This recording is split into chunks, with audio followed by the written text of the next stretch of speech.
Australian True Crime is a proudly independent podcast produced by us, with no corporate or network overlords policing our content. Unfortunately, that means we get none of their cash either. If ongoing payments aren't for you, you can now make a one-off contribution of any amount you wish simply by clicking the link in the show notes. You'll know which one. Hello, Australian True Crime listeners. I'd love to tell you that I'm constantly running out of food at home because I'm a busy working mum with no time to shop. But I think it's actually because I'm just really bad at admin.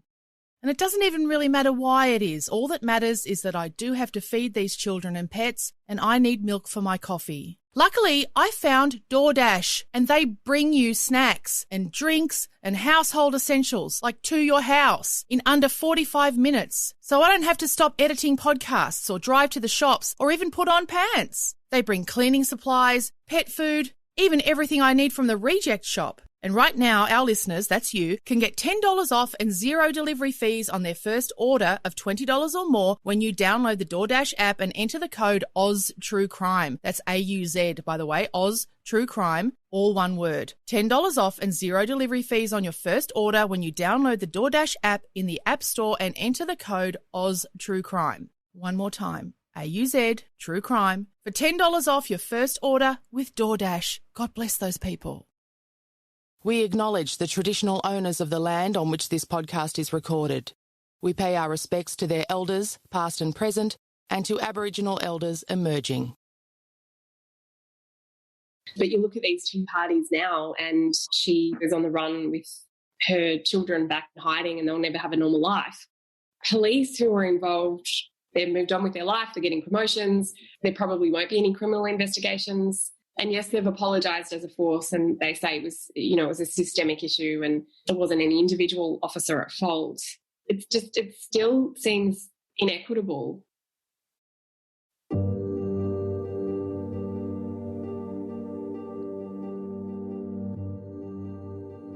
That's a voice very well known to Australian true crime fans. It is, of course, journalist Rachel Brown, who is the host of ABC podcast Trace. In Season 1 of Trace, Rachel and one of Australia's most trusted men, retired homicide detective Ron Iddles, reinvestigated one of his old cases, the unsolved murder of Maria James.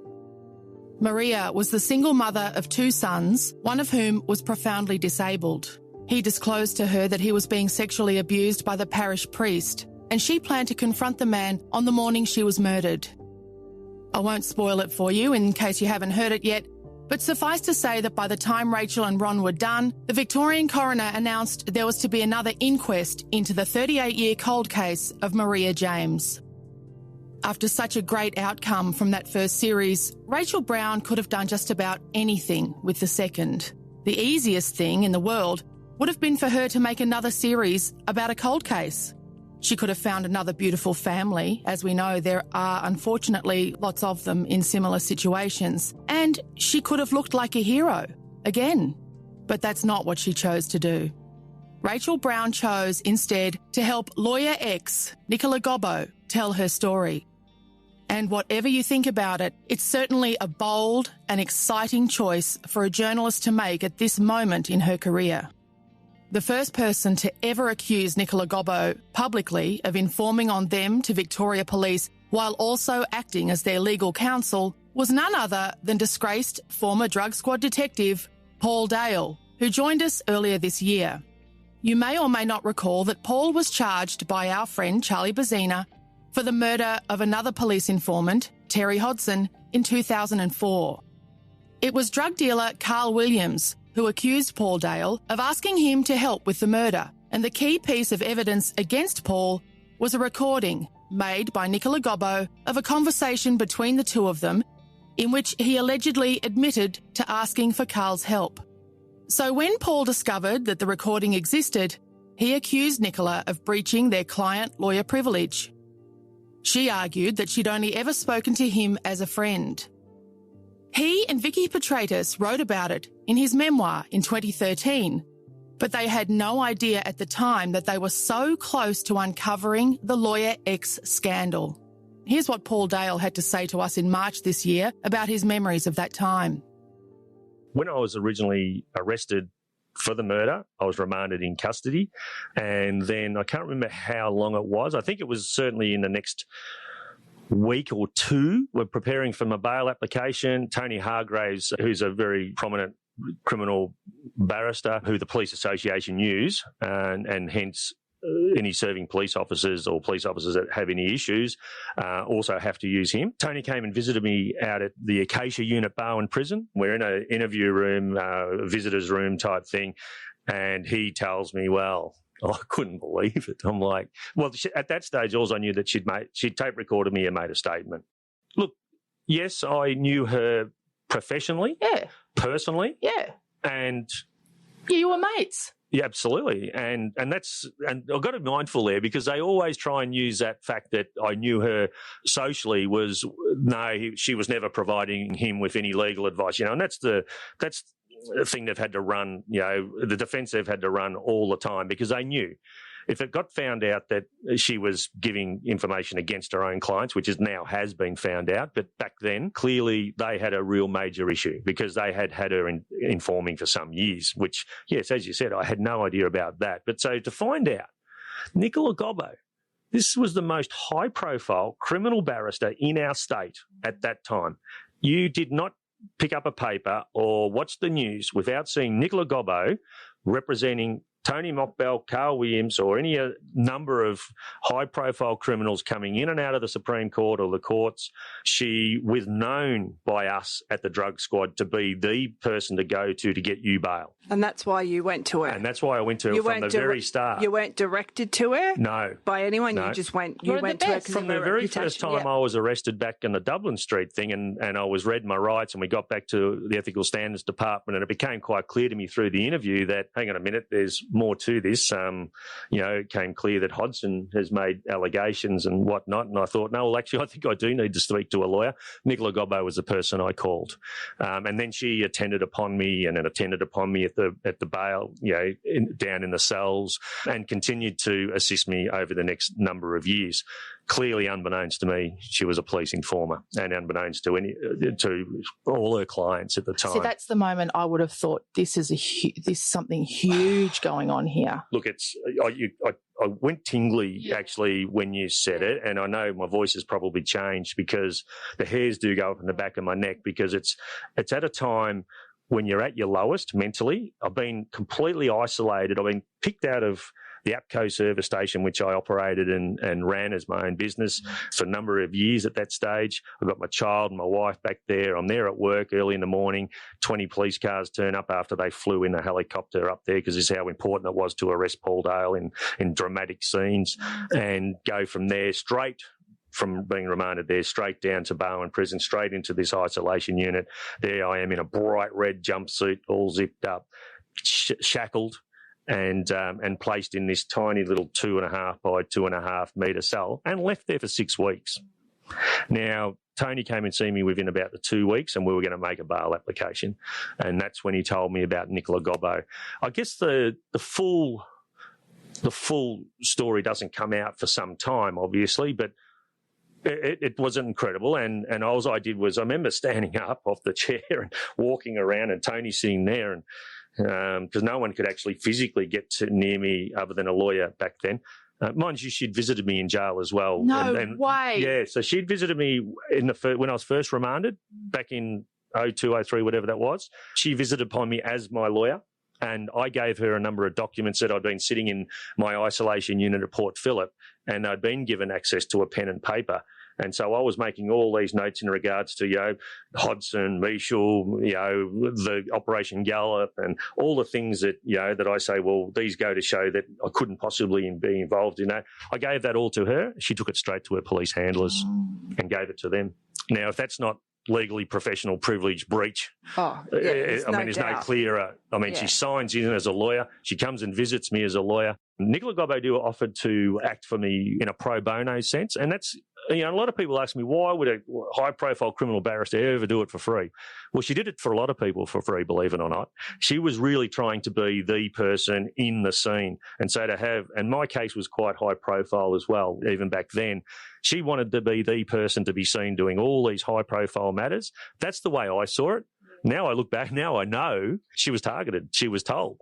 Get involved with this bloke. Get involved in any of these cases. Get all the information you can, and we'll work out whether we'll disclose it, use it, or whatever. But it's not for the police to do that, because once you come to court, the obligations on the prosecution are to provide all the relevant information. And I think it's goddamn relevant that the barrister that people are using is a police informant.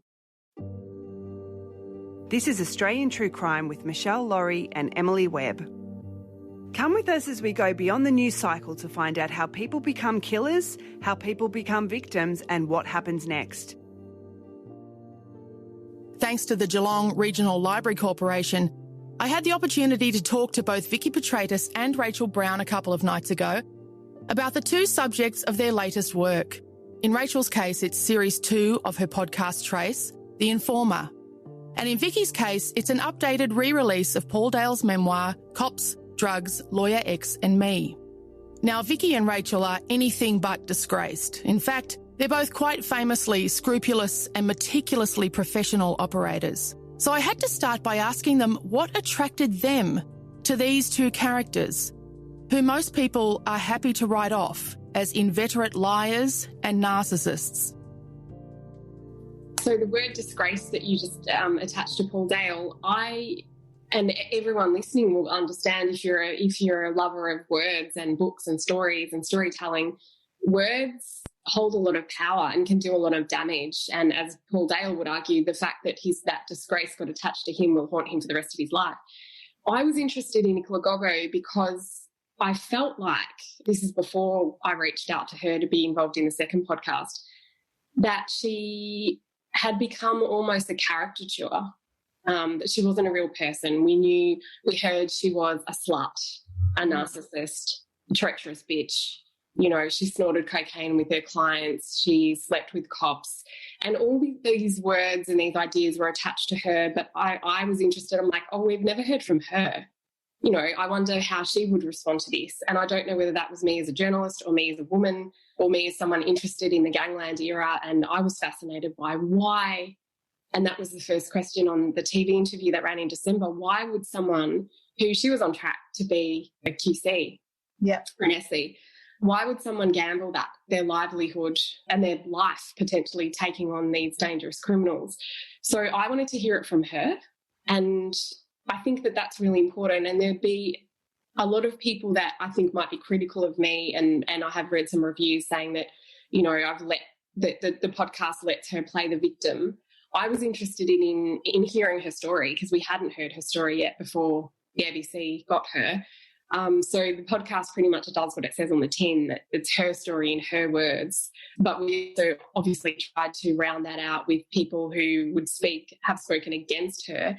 That was really tricky too, because certain crims, cops and lawyers would sledge her to me and I'd be like, great, okay, this is good. I need this. Let's tape it. And they'd be like, oh, no, want nothing to do with it. So it was really hard getting a well-rounded perspective of her, but I still think it was really important to tell her story. And I had massive second album fears after Trace 1. Yeah, I bet. And that probably might answer your question about why I changed tack, because I kind of thought I'm a perfectionist. I'm very stubborn to my own detriment. And I just thought, God, to beat Trace 1 that had sparked a new inquest, I'm going to have to maybe solve it, like sort of solve the next one.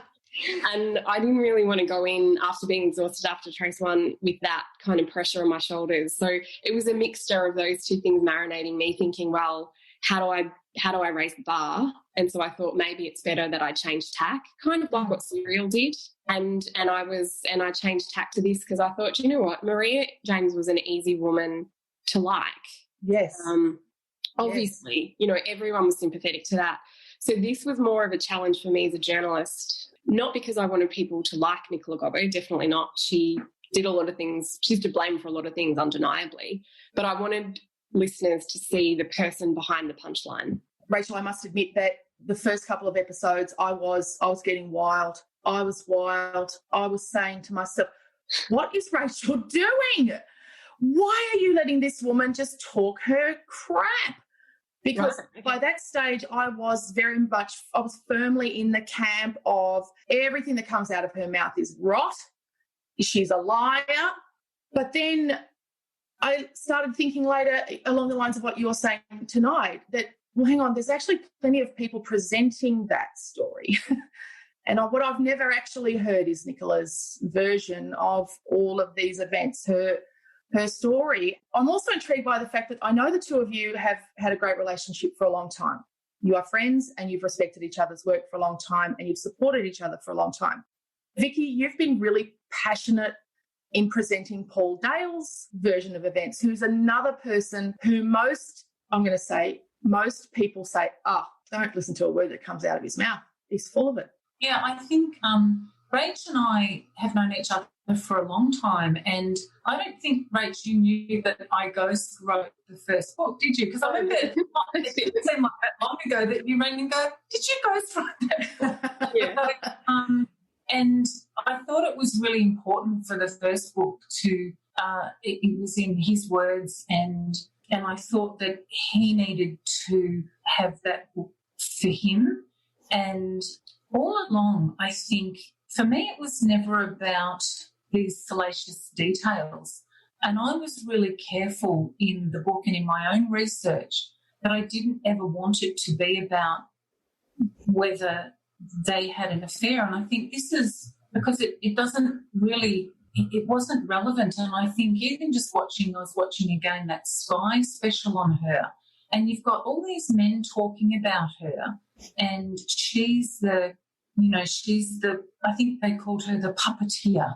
And you've got, she slept with so-and-so and she was this and she was that. And I just think, for goodness sake, this is about so much more. And I thought there's going to be a whole lot of, largely men, I don't know, you might agree, Rach, but largely men judging her for sexual activity. This is about, and it was always about, Victoria Police using unscrupulous and unethical methods to gain convictions. And that was why I wanted to take on Paul's story, because for me it was always about, if they did this to him, if they paid off witnesses, if they offered people no sentence or a life sentence like they did with Terry Hodgson, what would people say? And so for me it was always about the process. So if Rachel thinks that Nicola slept with Paul twice and Paul's admitted once, that was never going to be an issue. No, but there are very much more important details than that at stake. I mean, for one thing, Paul contends that he was receiving legal advice from Nicola. She says, no, it never was. And that's a really crucial point in terms of his life and the way his life has panned out, because if she recorded him while giving him legal advice and then passed that recording on to police, well, that's a very important breach that has happened to him. So it's not just salaciousness. Yeah, I think with Paul's story, it was always when he was the lone voice, as he was when the book came out in 2013, he was the lone voice saying, what happened to me, the process of what happened to me was just plain wrong.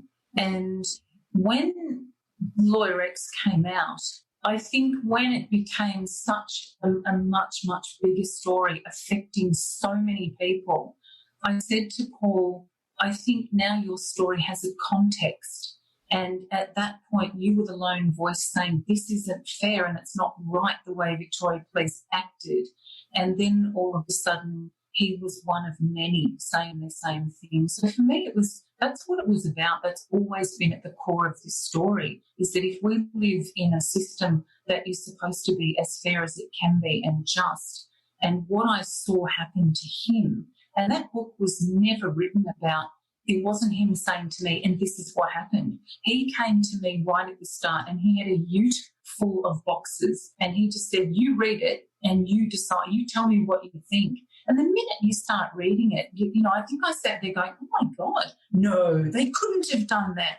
And so really it wasn't, it was an examination of the documentation that as a citizen, I was shocked. And that's what hopefully the book reflects. And I think, Rachel, you mentioned something a moment ago that really requires discussion, and that is the difference in reportage when it comes to Nicola as a woman.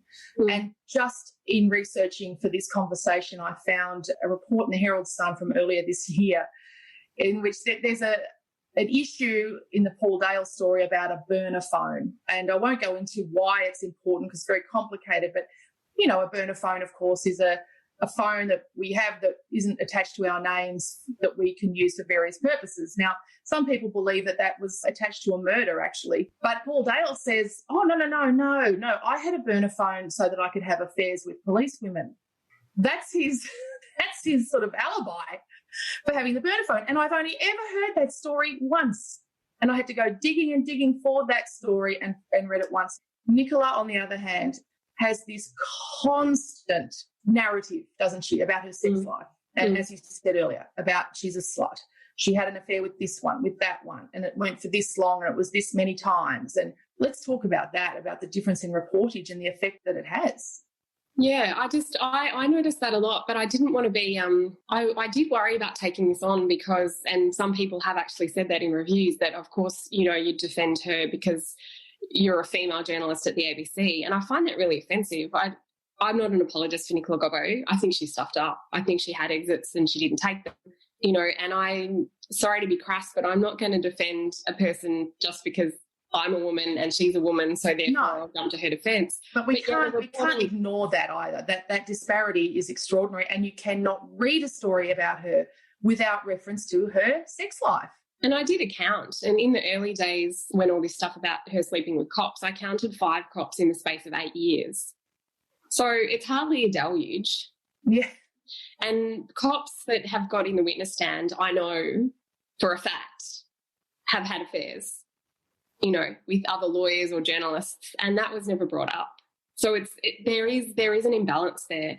But I also think, and you might find this interesting, that she's such a bolshy character and can be so on the nose that I think that worked in the police's favour a bit, because she took all the attention and she was like, you know, with a magician and misdirection and look over here and you don't see what's going on. She was that look over here, you know, she was the misdirection and her sex life. And so I think she's been, again, I'm not saying she's blameless. She's got a lot to be sorry for. But I think that helped that, you know, people who were also to blame were just rubbing their hands together going beauty, like the attentions on that when, you know, this did not happen in isolation. One woman cannot corrupt an entire justice system. Her use was facilitated by Victoria Police. It was encouraged by Vic Pol. So we need to be talking about that. So absolutely. I'm actually really glad. Thanks for telling me that you were yelling at me at the start. It's nice to hear, but I'm glad that, because I knew this would be a slow burn, this podcast, for people to work out what I'm doing. And I wanted that vacillation because I've done that. I've been like, I feel a bit sorry for her here. And I was like, oh, no, how could she do this? And I've vacillated the entire time. So that was what I tried to infuse in the podcast, that she's a very difficult human being to put in a pigeonhole. But you're right. At the same time, I read today that Simon Overland has a new job. He's about to head to Tasmania to head up a council there. Stacey Bender, who is a viewer, has a question. She's asking, what is the ideal perfect outcome for the Royal Commission trial, all the people involved, including the corrupt police? Now, the reason I raised the name of Simon Overland is at one time he was very high in the hierarchy of police, and he was one of the people in the stand on a number of days when everyone was pointing fingers and saying, whose idea was this and who was running this and who was the most senior person to know about this? And I don't know if we even really got an answer about that. But certainly the Commissioner has said that no police will face charges, right, at the end of the Royal Commission. So the Royal Commissioner, Margaret McMurdo, has said that she won't name anyone. Right. So this was really interesting. So Counsel Assisting wrote a 2,000-page gargantuan and blistering report into all of this, quite impressive. And they did name names about people they suggested that the Commissioner could find may have committed criminal offences. And the Commissioner decided to redact all those names and said, you know, it might prejudice potential future trials. Mm-hmm. So I can see it from her point of view, but to answer the viewer's question, makes it very tricky because now who does it? Victoria Police probably won't investigate itself, and therefore then the next best thing is IBAC, the corruption watchdog. And IBAC has already come out and said, well, you even think about pursuing individual officers for potential criminal offences, we would need double our budget and we would need souped up investigative resources and powers. So it's looking more and more unlikely that no charges will be laid. So then what have you got? You've got a $40 million Royal Commission paid for by taxpayers, and that's not including the Victoria Police bill, the money that they've spent on lawyers and documents and all that jazz. So, I'm really sorry. I can't give you an answer because I'm struggling with it myself. I actually don't know what will happen, if anything. And I think this is what is really sad about this case, is that the handling all along, and it's almost guaranteed. How can they go back now? And how can they go back now fresh? It's just been so corrupted in every way that will they ever get answers? I don't think they will. Well, I guess we still have to go through the process of the people who are now appealing their convictions. How long do you think that will take, that process? Oh, that's anyone's guess. I think there are 8 men at the moment appealing their convictions. A couple of them are coming up for bail up soon. They want to be allowed out while they appeal. That's a lot of money. And then some of these guys will then try to sue the state of Victoria. I was talking to Vicky earlier about this, actually. There's a guy called Simon Illingworth, a corruption whistleblower, and he did an interview with Josie Taylor, my colleague, and he said something really interesting. He's like, well, they deserve compensation. Even if a lot of people might think that they've done the things that they're in jail for, but if they haven't been given a fair defence and a fair hearing and gone through the system correctly, Simon Illingworth said, in my mind, they are innocent and they deserve compensation. Yeah. This is going to cost Victoria a lot of money and a lot of time. And what a great time for Victoria to have this problem to spend money on. John Cleary is one of our viewers, and he asks, is there any difference between Lawyer X's protestations and those of criminal Catholic Church priests and brothers? Specifically, pedophile priest Vince Ryan on Revelation, in that they both seemingly refuse to admit their criminality, which is a very complicated question with many, many, many levels. I don't even really know where to begin with that question. Nicola, has she been convicted of any crimes? Not that I know of.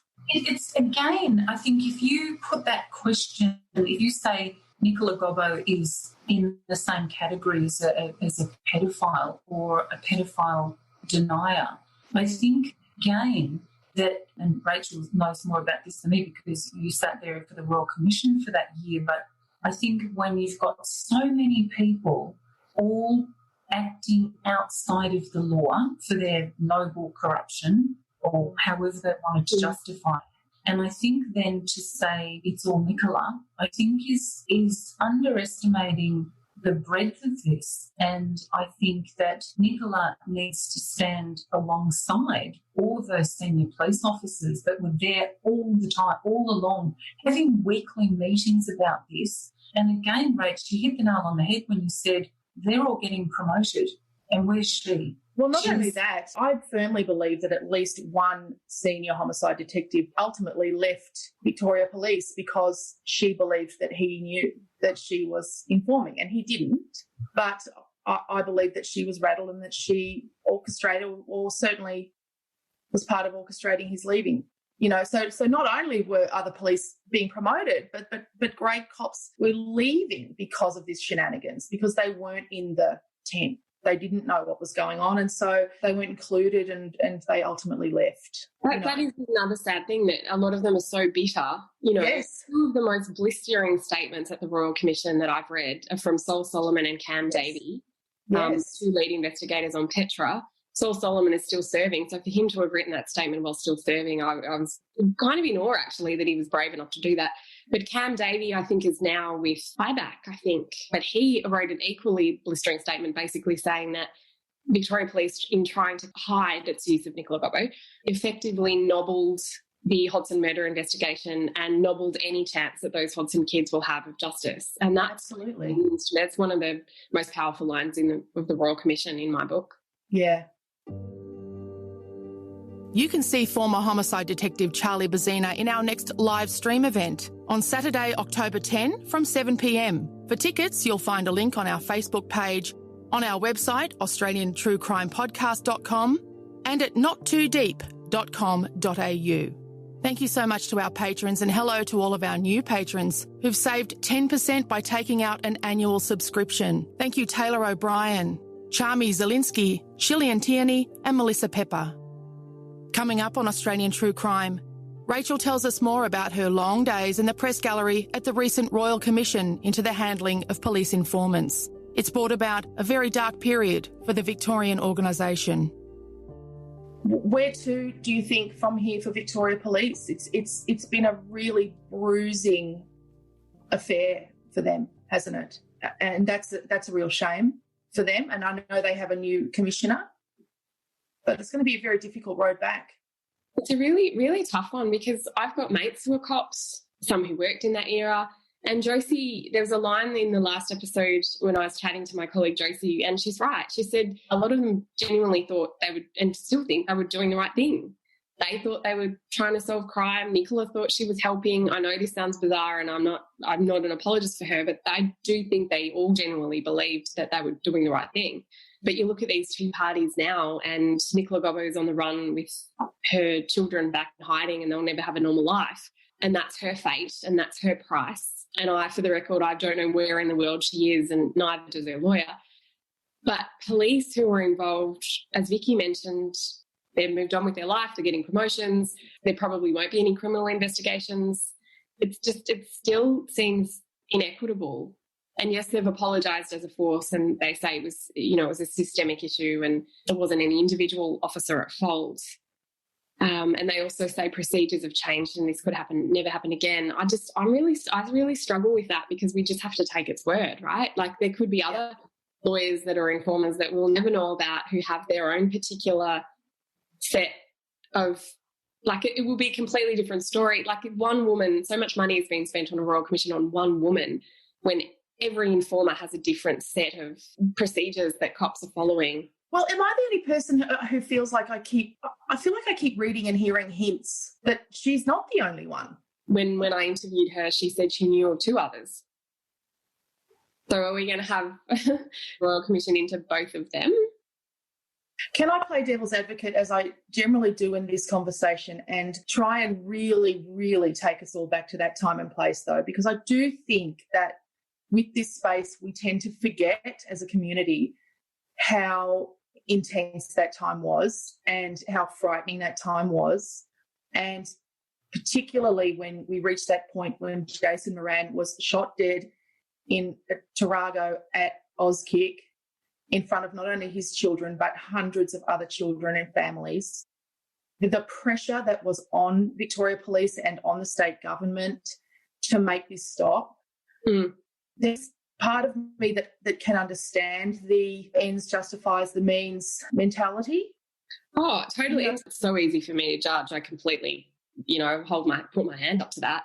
There was a really great witness in the Royal Commission called Paul Rowe, and he basically said, we're damned if we do, damned if we don't, because if we found out about a $15 million ecstasy import and we did nothing about it, there'd be an inquiry as to why we potentially let hundreds of people die from ecstasy. So you're right, Michelle. They were struggling and they were losing and they needed a secret weapon, and that was her. Paul Rowe's evidence was fascinating, wasn't it? Because he was saying, he got that information from Nicola Gobbo about the world's biggest ecstasy hall. Remember that, coming into Melbourne? And he was like, am I meant to ignore that because she's breaking her vow or her ethical position? He's like, that's not my problem. I'm not letting down her clients. That's, and I really related to what he was saying. He's like, I'm a copper. Shouldn't I act on whatever information I get? And Vicky, we have this conversation, it seems like, over and over again about drug squad detectives. We're not speaking specifically about Paul Dale, but drug squad detectives time and time again can end up in trouble, and there seems to be a lot of reasons for that, but one of them tends to be you're trying to get information a lot of the time from people who work in the drug industry, right? Yeah, I think that was part of Paul's problem, was as a detective, and not just in the drug squad, but as a detective, that promotion was based on how many informants that you could source and get on the books. So it's part of their job to go out and meet with all sorts of people and try and get intel from them. That's where you got it. But going back to your point, the end justifies the means, and I've heard that over and over again by serving police officers and as an excuse or that's the noble corruption idea, right? And I actually say, okay, well, let's unpack this. The end justifies the means. What is the end? And as Rach pointed out, this has cost $40 million just for the Royal Commission. Now, I thought I was being kind of overly generous when I estimated in the book that this will cost the taxpayer all up, including the Royal Commission. At that stage, the budget was $30 million, that it will cost us $50 million, and it will release prisoners that may or may not have done what they were convicted of into the community. So when you start hearing the end justifies the means, ask yourself, what is the end? Because the end is a circus, a very expensive circus where I think, can we trust the people at the top? And I think that's going to be an issue for all of us.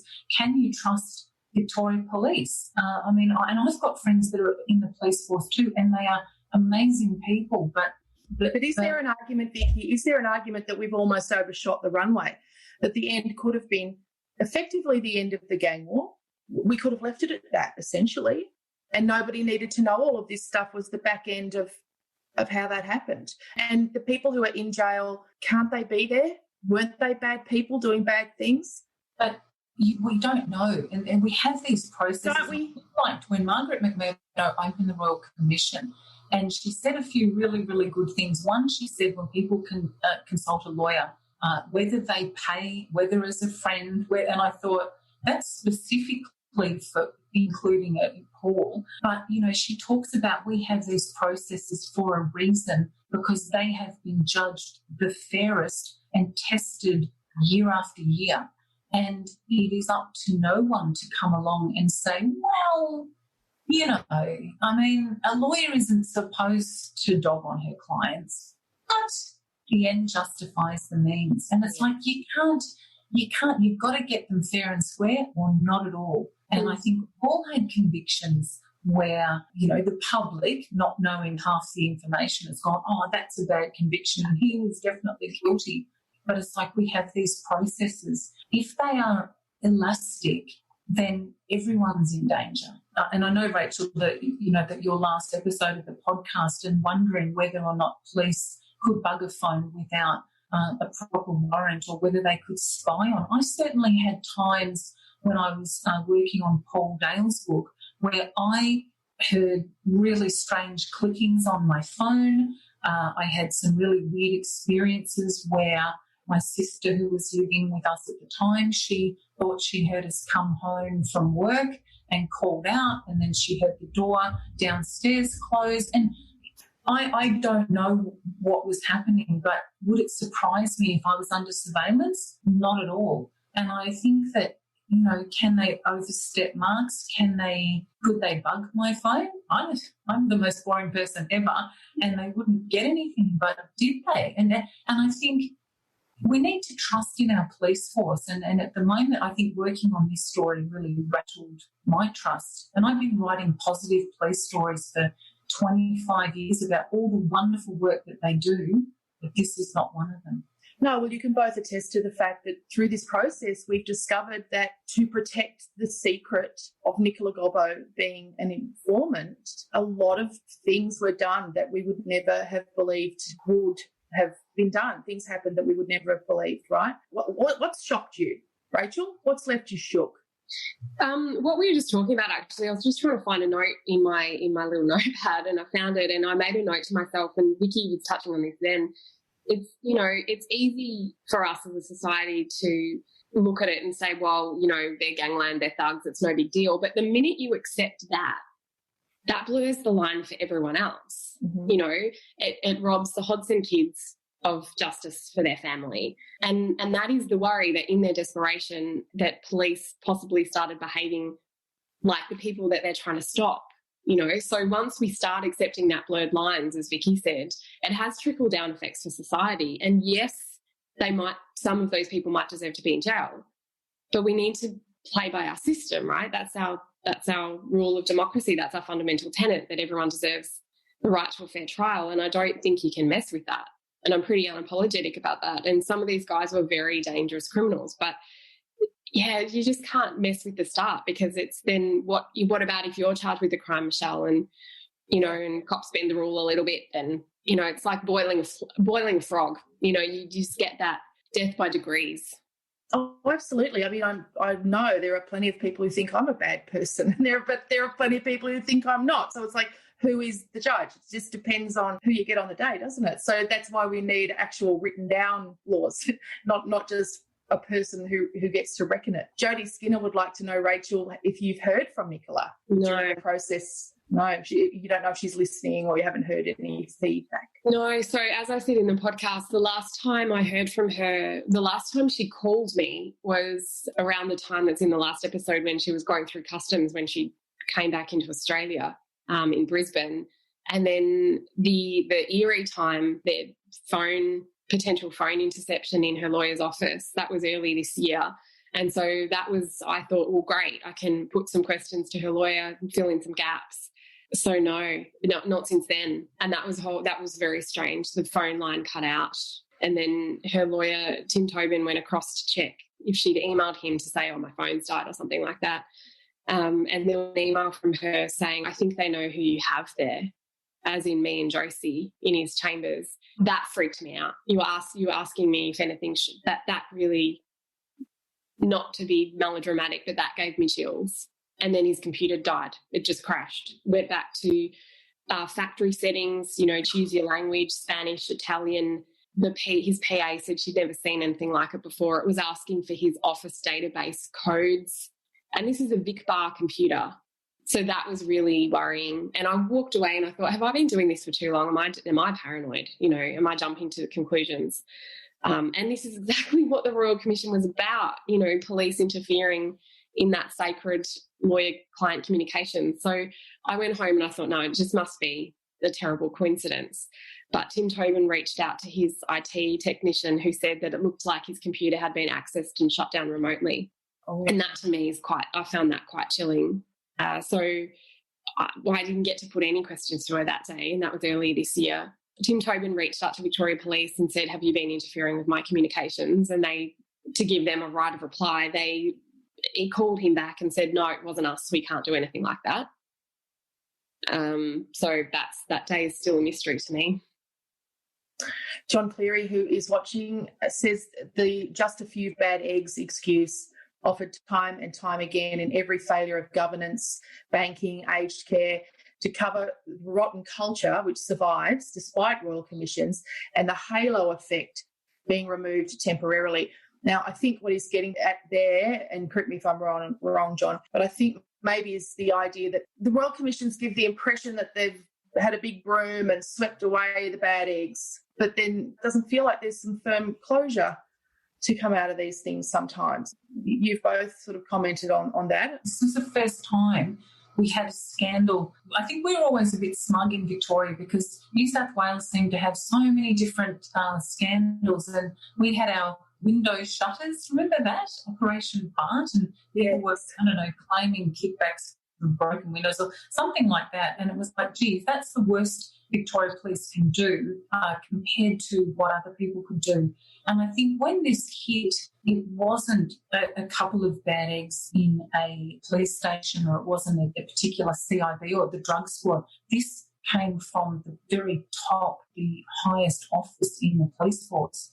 And people, Overland knew, Ashton knew, Cornelius knew, they all were a party to what went on, and none of them, I think Ron Iddles seemed to be the only one that just went, hold on a minute, no, this is wrong. I don't care why you're doing it. This is wrong. This is dangerous. And I think that's it. Whether it's a culture, I don't know. And as we said before, a lot of those people are being promoted. So I don't know that they're sweeping out. Nicola seems to be the one that's suffering here. Well, I don't think she's the only one. I think we've mentioned a few other people who have continued to be vilified, frankly, for their not joining the club sufficiently. And it is, you raise an interesting point there. The culture of towing the line, one particular thing that I heard at the commission really stuck with me, and the days could be quite drab, so if something stuck, it was quite poignant. And it was Tony Biggin, and he was running at the time the source unit that looked after informants, and he said that Officer Black, which is a pseudonym, who did the report into whether or not Nicola should be turned into a witness, so private informer into a public witness to testify against Paul Dale. And he said, you know, no, bad idea, could lead to a death, could expose our secrets, could expose methodology. And Biggin was saying that he, in the end, had to then stick up for Tony Biggin because he said if he submitted a report like that and if Sandy White did, another key handler, they would have a black mark against their name for the rest of their career. That stuck with me because I thought, God, this is someone, and the counsel assisting picked up on that. It was like, hang on, so he will have a black mark against his name for warning Victoria Police that their informer could be murdered. And Biggin said yes, he would have. So I felt nervous for him having to hand over that report, so I stuck up for him. And that's telling in an organisational perspective. I think that officers feel like they can't speak up. It's get on the train or get under it was Simon Illingsworth's view of that. And he thinks that culture still persists today. I think so. And I think some retired police are still suffering from that culture today, frankly. Anonymous attendee, it sounds like it's going to be a really juicy question, but it's not anonymous. It's just I don't know the full details of the Nicola Gobbo story, but from what I've seen, she appears to always want to portray herself as a victim. No doubt there is some truth to this, but she doesn't appear to take any responsibility for her own misdeeds. What's your sense of her in this regard? And obviously, Rachel, you're the person who's spent the most time not only with her, but certainly just listening to her. You must have heard her telling her stories 100 times by the time you've gone through the process of editing and putting this thing together. So do you get any sense of the level of responsibility that she accepts in this? I'm really torn on this one. She probably doesn't accept enough, but she does accept some to a lot. You know, she's admitted that she passed on privileged information. I feel like with her, and I've been criticised for this, there's always a but. Yes, I did this, but it was related to a future crime, so I was allowed to do it. Or yes, I did this, but someone could have died. Or yes, I did this, but cops kept circling and coming back and wanted more and more and more. You know, I wanted to pull back and they kept using me. So there's always a threat to take my children. This is controversial, but I must admit in that episode I thought, well, yeah, I sort of understood that surely there is an argument for at least investigating the safety of her children. I mean, she is in hiding from, she says, Victoria Police, but certainly from gangland figures, right? I mean, she's been messing with Calabrians for crying out loud. Like, isn't there, if she refuses police protection, she says it's because she doesn't feel safe in that environment. But surely for police, isn't there an argument to say, listen, if we have a witness in this situation and we're offering her witness protection, she won't take it and she has small children, we have to call investigators in to see if the children are safe with her. I felt like in your episode you were backing her up and saying, oh, this is terrible to do this to a mother, but I'm at home doing my dishes in my kitchen as a mother thinking, well, nah, I think her children are in danger with her. Yeah. Okay, so let's talk about this. So I hustled on this a lot. I don't have kids. Joyce's got kids. You don't need to have kids to think about this. I'm not saying that, by the way. Yeah. Oh, no. I know you weren't suggesting that. So, yes, this is really tricky because I would, on the face of it, yes, I would be worried about the kids because I would be worried about her. And then the more time I spent with her, she's like, she doesn't feel in danger. She thinks that she's more useful to some of the criminals alive because she could be their ticket out of jail if they want to appeal their convictions. So she feels like she's more in danger from cops. So why should she join a protection program that cops run? And then her argument is she feels like she'd be safer living in plain sight. And then she said to me, you know, at the height of the gangland war, when people like Carl Williams and Jason Moran were being actively hunted and shot at, that Victoria Police never interfered in those gangland families. You know, Vic Pole never said, perhaps we should take Jason Moran's kids away. And Jason Moran ended up getting shot in the front of that minivan with his 3 kids in the back. So then you come to, well, that's a good point. They never did that. And Josie's like, yeah, but that's also to play devil's advocate. Perhaps they should have because they were in the car when he got shot. So it's a really tough one. And I just came back to, well, yes, Victoria Police, it doesn't sound like they did interfere in other families. So that did make me wonder whether she was right in thinking that they're just using them this time to, you know, they would prefer she's hidden away in silence so she can't say any more to embarrass them. It's I can't give you a straight answer on this because it's really complicated. And I never even thought that far through it. That's a really interesting question. Why weren't they looking into those families? Because, yeah, it does seem obvious that those children were at risk, doesn't it? And I guess if someone said to you, it's just really tough. I don't know what I would do, whether I would stay and fight and risk losing my kids or whether I'd give in and go back into hiding. I feel really sorry for the kids and I feel sorry for the Hodson kids. And it's a good kind of juxtaposition of how intergenerational this gangland war is. You know, this happened 20 years ago. The Hodson kids are still suffering. Nicola's kids will never really know a normal childhood. Yeah. That conversation was one of those moments where to my ears, I just thought, oh, God, she's delusional. But you've helped me to accept that, you know what, I am really conditioned to listen to her that way. So you have helped me to understand that I have listened to years of descriptions of her and never had the opportunity to listen to her. So I think it's a really valuable document, this podcast, in that just as your book, Vicky, is a valuable document because we have heard so much about these people, and it's valuable to at least hear their versions and be able to make up our own minds. There's plenty about them and there's plenty of testimony from other people about them. Everyone has the right to tell their story. And when you are silenced, whether you're male or female, when you are silenced, I think that's when I become interested, because if someone's trying to silence you, I think it's really important to give people a voice. And I think also it makes other people more careful because they never expect Nicola to have a voice. They didn't expect Paul Dale to have a voice. Thanks again to the Geelong Regional Library Corporation. They're hosting the Word for Word National Non-Fiction Festival online this year from November 20 to November 22, so we can all get involved no matter where we are in the world. Thank you to Vicky Petratus, author of Cops, Drugs, Lawyer X and Me, which is out now, and Rachel Brown, presenter of the podcast Trace the Informer. Every episode of that podcast is up now, and we deliberately didn't talk much about the last episode, which is an absolute doozy. So don't muck around. Get to it. Thank you to patrons Ebony Ryland, Vanessa Gordon, Janice Bryden, Aim B, Kate Stevens, Simon Holmes, Michelle Delamar and Del Guy. And thank you for downloading Australian True Crime, made in association with the Acast Creator Network. We'll be back next week. And good luck, Nicola, wherever you are.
Welcome to Acast Recommends. Every week, we pick some of our favourite shows, and this is one we think you're gonna love.